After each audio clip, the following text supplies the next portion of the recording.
questions that you might have if the corporate tax is not raised, and if there is no hike in taxes on the wealthy. Will all of those still guarantee that this package will not be deficit spending? Yes. Okay. And none of that has been concluded. I think I gave all those additional components of tax options that are out there that, and Senator Sinema can obviously speak for herself, as I always convey from here, but she has been supportive of a number of these options, as have others, and those are all options that can help ensure we're moving toward a more fair tax system, but also pay for these investments. Thanks. And just one more on the filibuster. What are some ways that the filibuster can be fundamentally altered without ending it altogether?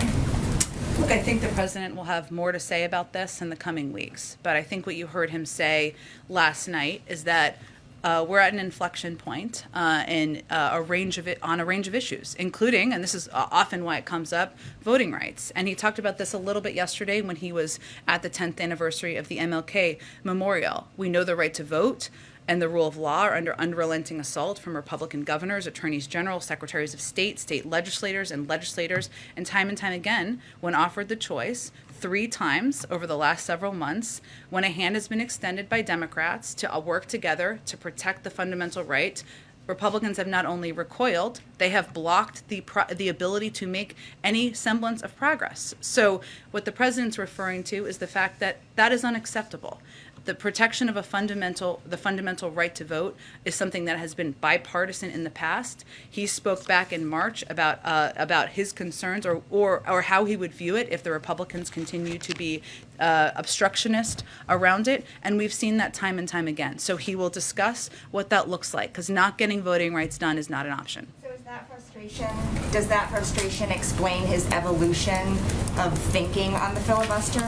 In July, he said eliminating it would throw Congress into chaos and nothing would get done.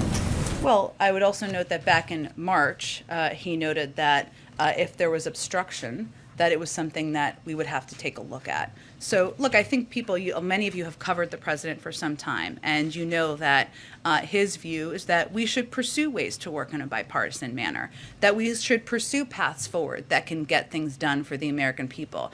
When he helped lead the effort to authorize the voting rights bill back when he was a senator, that was done in a bipartisan way.